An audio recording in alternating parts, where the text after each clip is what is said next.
Bonjour à tous, c'est Philippe Miller du site wardingtrading.com.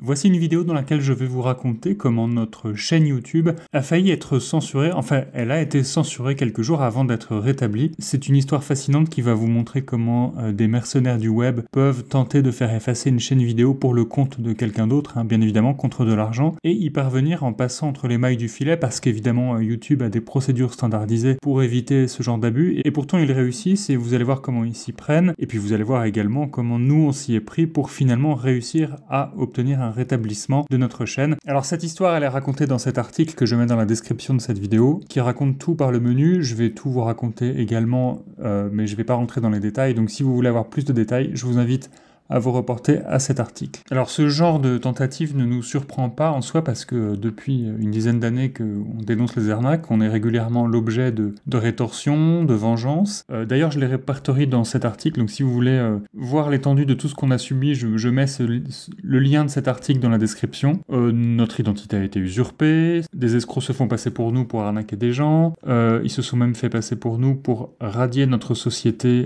du registre du commerce. Sur Trustpilot évidemment les escrocs se vengent en nous mettant des avis négatifs. Les escrocs font croire qu'on est un service de récupération de fonds, ce qui n'est pas le cas. On a déjà subi une campagne de dénigrement de gens qui avaient créé 16 sites et publié 76 articles, dont 32 hypercritiques. La commission de la carte de la presse a déjà reçu des insultes de notre part, ce qui était faux, c'était pour nous décrédibiliser. Et puis, évidemment, les intimidations judiciaires, les procédures bâillons, on a quelques procès, mais pour l'instant, on n'en a perdu aucun. Évidemment, les attaques par déni de service, ça c'est un grand classique, les insultes, les menaces, toutes ces choses-là. Et du côté des vidéos, évidemment nos vidéos sont régulièrement attaquées. Ça c'est l'interface de notre chaîne YouTube, juste pour vous montrer quelques vidéos qui ont été effacées, que YouTube a bloquées à la suite de demandes d'escrocs.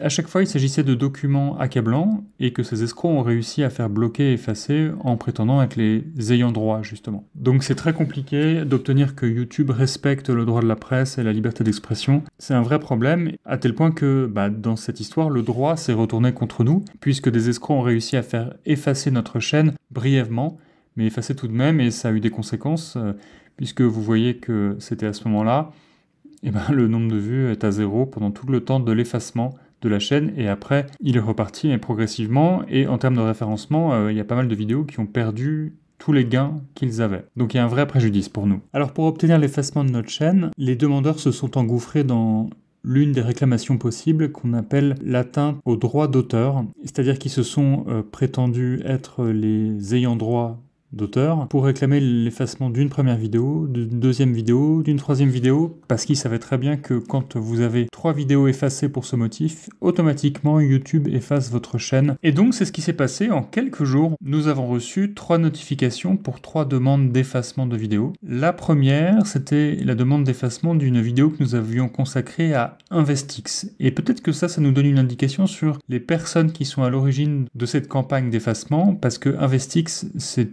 une arnaque, c'est un site d'arnaque, c'est ce site-là, et nous avons écrit un article sur ce site-là, voilà, Investix, la MEF alerte sur cette arnaque, donc c'est des gens qui nous en veulent pour ça. C'est sans doute pas anodin. Si les premiers à demander l'effacement, c'est eux. Ensuite, nous avons eu 2 autres demandes pour des vidéos qui n'ont absolument aucun rapport avec Investix, et ce qui est intéressant, c'est que vous voyez la première personne qui a demandé l'effacement, bip7zx@gmail.com, Poppyberry, c'est la même personne que la 3e demande. Évidemment, ces profils Poppyberry ou Martha Macmillan, c'est des faux profils, c'est des adresses qui ne sont créées que pour cela, tant et si bien que notre chaîne a été effacée. À chaque fois, évidemment, on a actionné les procédures d'appel pour expliquer que c'était un abus, que c'était une tentative d'effacer notre chaîne, que nous sommes des journalistes, que nous informons les gens sur les arnaques, que nous faisons de la prévention. Et à chaque fois, le traitement automatisé, puisque je pense que c'est un traitement automatisé des plaintes, n'a pas fonctionné, si bien que notre chaîne a fini par être effacée pendant quelques jours, tout simplement. On a remué ciel et terre pour ça, on n'est parvenu à rien. C'était vraiment désespérant, on a vraiment cru que c'était terminé, qu'on avait tout perdu. On a même lancé une pétition pour obtenir le rétablissement. Alors, qu'est-ce qui me permet de dire qu'il s'agit de mercenariat, de tentatives de chantage pour nous faire effacer des vidéos? Tout simplement parce qu'au moment où on reçoit des tentatives d'effacement, on reçoit aussi des messages de gens qu'on ne connaît pas. C'est souvent des profils qui disparaissent après.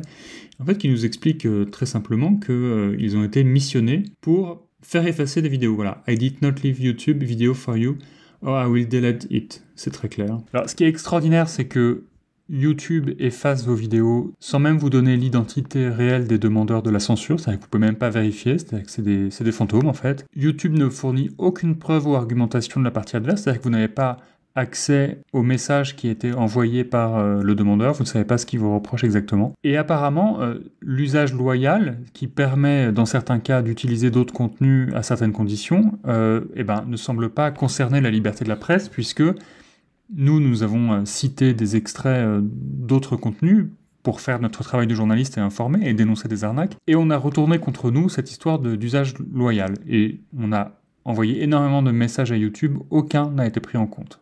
Ils ont tous été refusés systématiquement. Et pourtant, notre chaîne est aujourd'hui encore en ligne, donc vous vous demandez comment on s'en est sorti. Ça a été une grosse surprise, parce qu'on s'en est sorti d'une façon assez surprenante. On a alpagué la team YouTube sur Twitter. Notre message a été pris en compte, et en quelques heures, notre chaîne a été rétablie. On a été les premiers surpris que ce soit la façon la plus efficace d'être entendu, mais apparemment, il y a derrière la team YouTube de vraies personnes qui examinent les plaintes. Voilà, j'espère que cette vidéo vous a été utile, parce que je sais qu'il y a beaucoup de gens qui sont dans cette situation. Alors nous, on est un site de presse, donc c'est peut-être un cas un peu particulier, mais n'hésitez pas à faire part de votre propre expérience. Et si cette vidéo vous a été utile, écoutez, n'hésitez pas à la liker et à la partager.